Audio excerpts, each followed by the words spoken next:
Escola dominical, feita pra mim, pra você.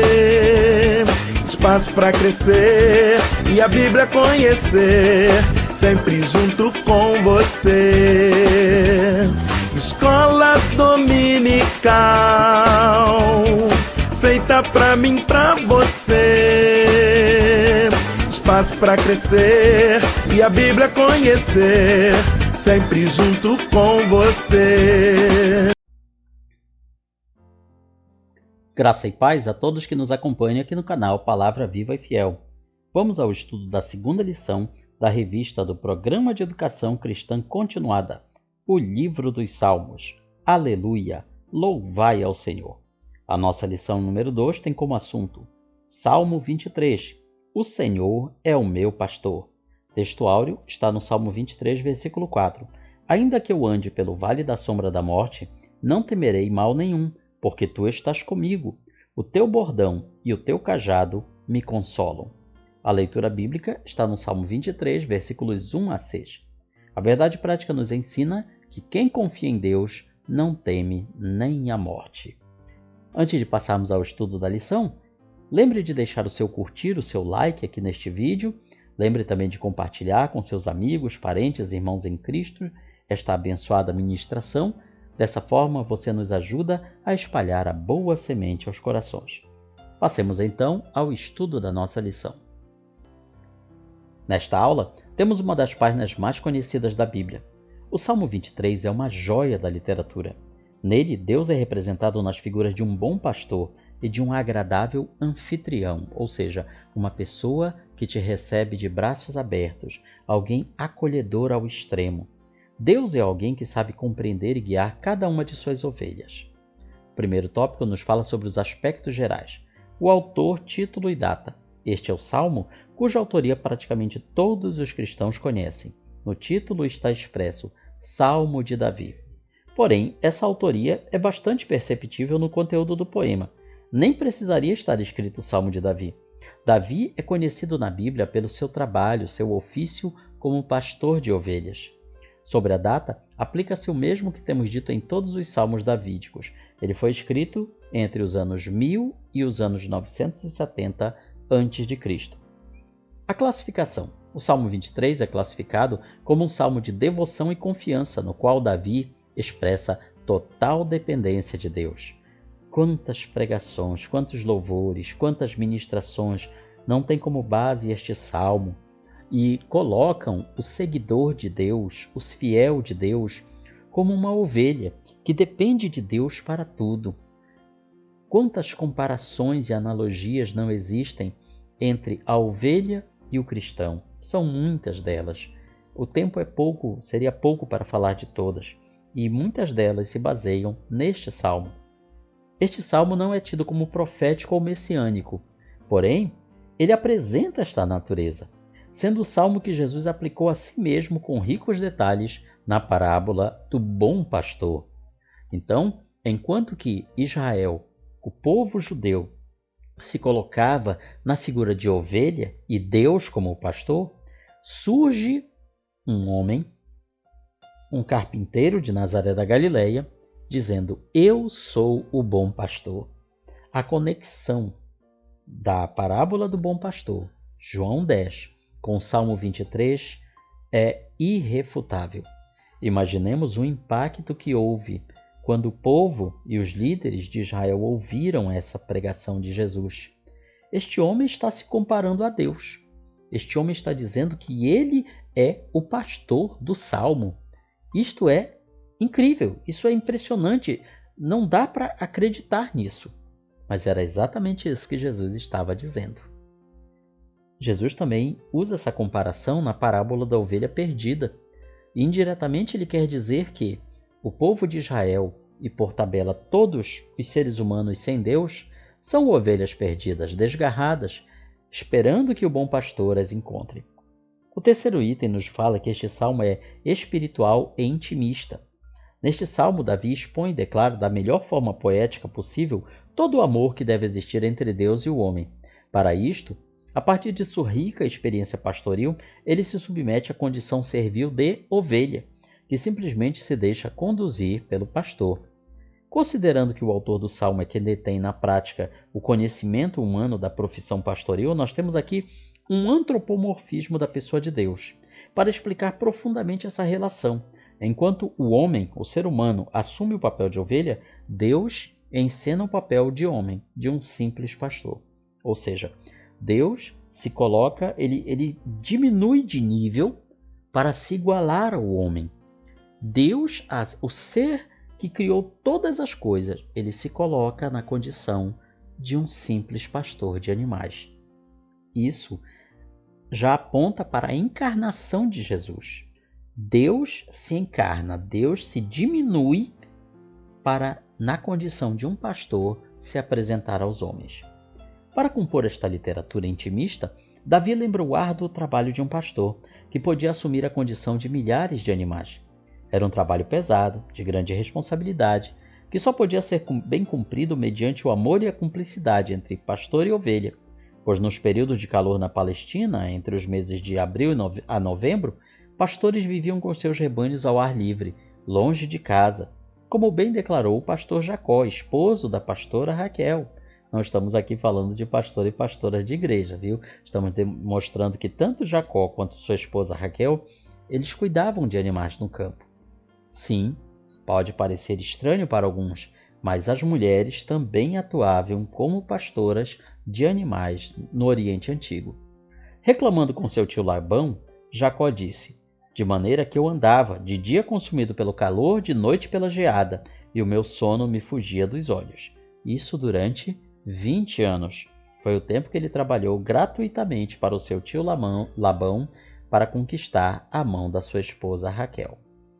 O segundo tópico da lição nos fala sobre o bom pastor. Plenitude e paz. O Senhor é meu pastor, nada me faltará. Ele me faz repousar em pastos verdejantes. Leva-me para junto das águas de descanso.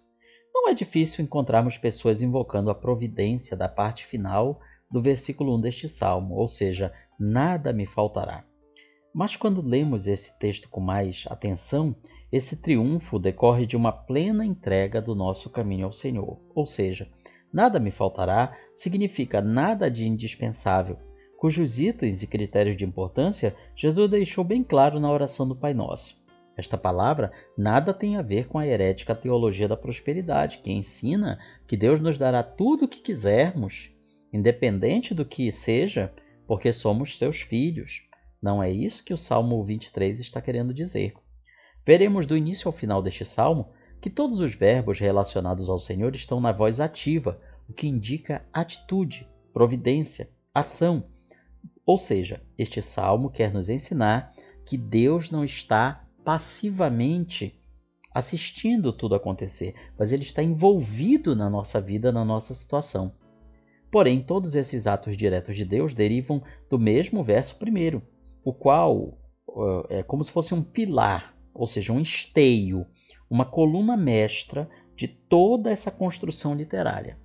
Davi declara a suficiência de Deus para a sua existência humana. Isso é comprovado pela biografia dele. Nós vemos que Davi pautou a sua vida pela total dependência de Deus. Davi sempre partiu do princípio que Deus era tudo o que ele precisava e que todas as vezes que ele tentou se afastar desse princípio, ele sofreu, ele foi castigado por isso. Todas as vezes que ele tentou buscar nas coisas materiais a sua razão de existir, ele pecou, ele caiu. Então ele declara: Deus é tudo o que eu preciso para a minha vida. A paz está em falta na vida de muitos declarados cristãos em nossos dias. As redes sociais espelham um falso evangelho de ódio e vingança. Falta Deus, sobra religiosidade. Falta comunhão profunda com o bom pastor, sobra contenda e incredulidade. Pastos verdejantes, águas tranquilas ou águas de descanso e refrigério da alma apontam para um estado de total dependência de Deus, de plena confiança nele.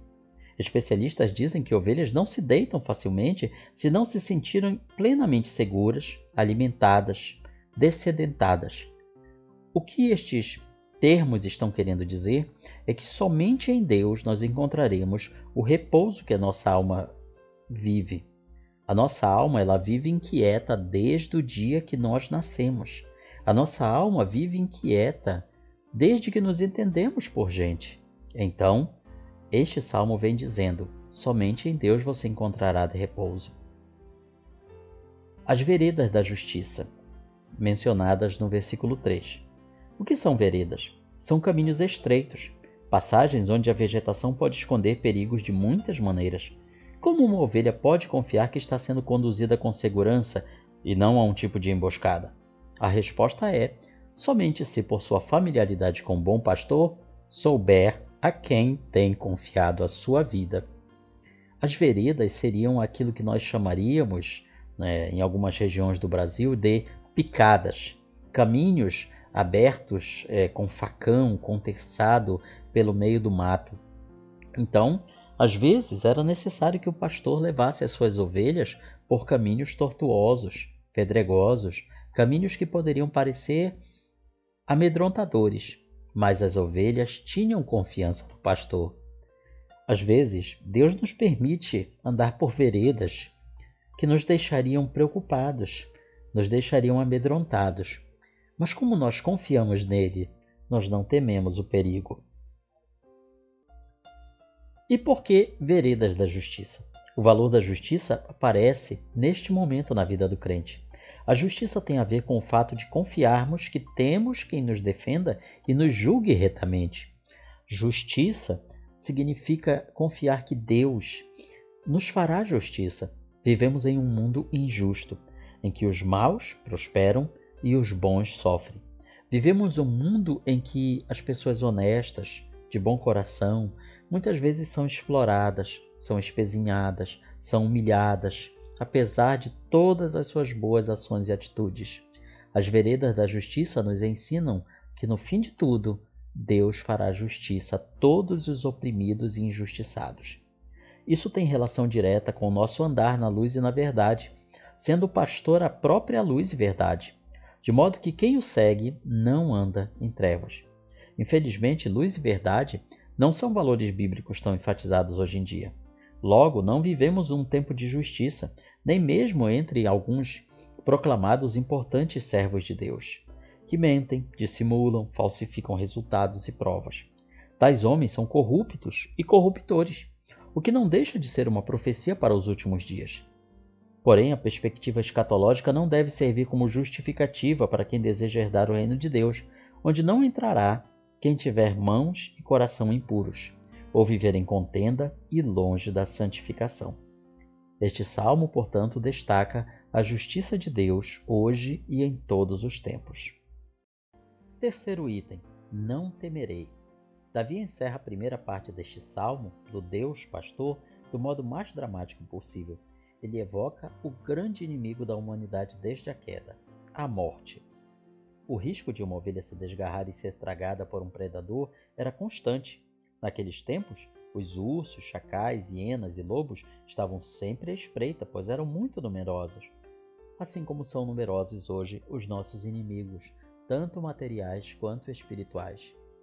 Aqui nós recordamos a frase do príncipe dos pregadores, Charles Spurgeon: a sombra de um cachorro não pode nos morder, a sombra de uma espada não pode nos ferir, a sombra da morte não pode nos matar.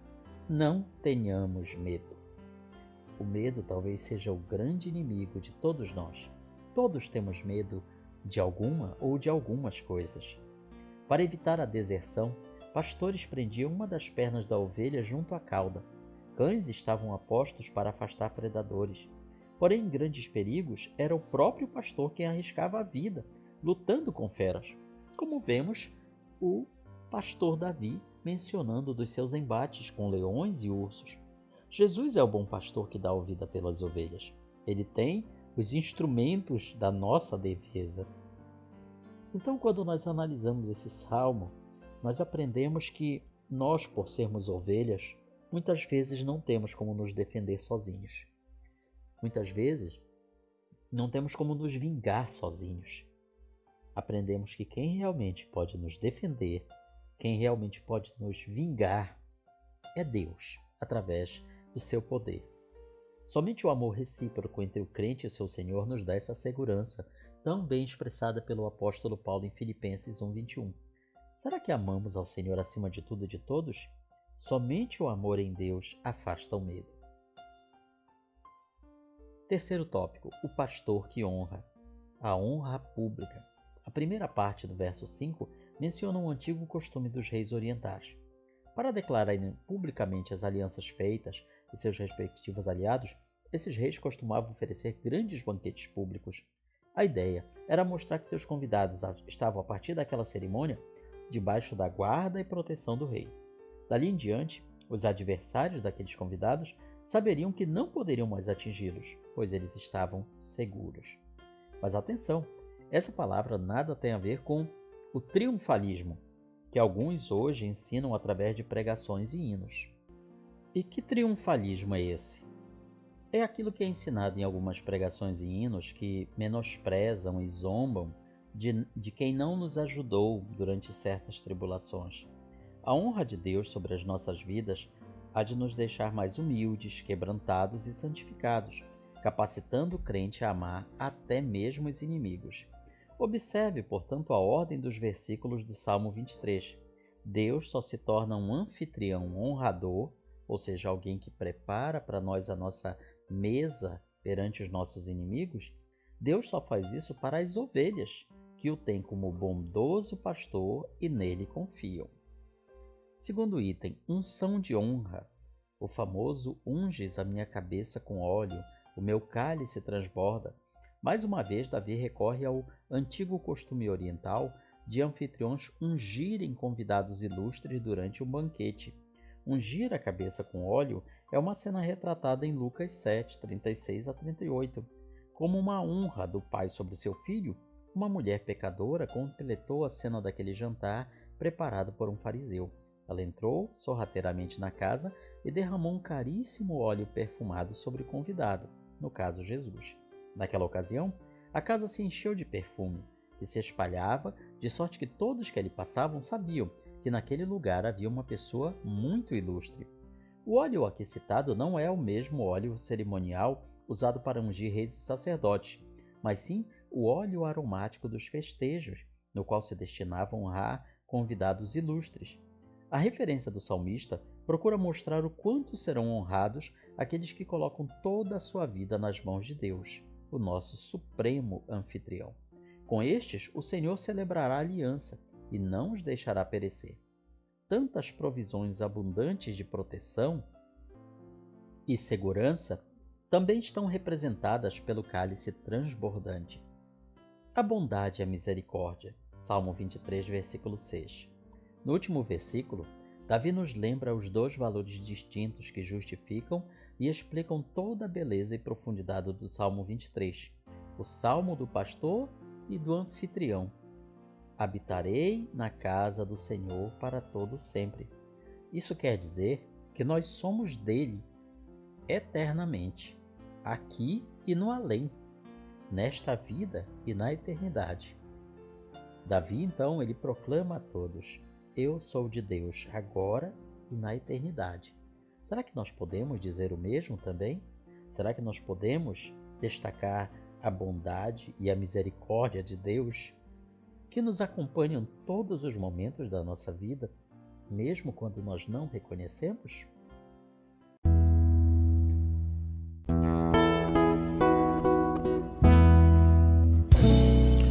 Findou-se o tempo de estudo da escola dominical.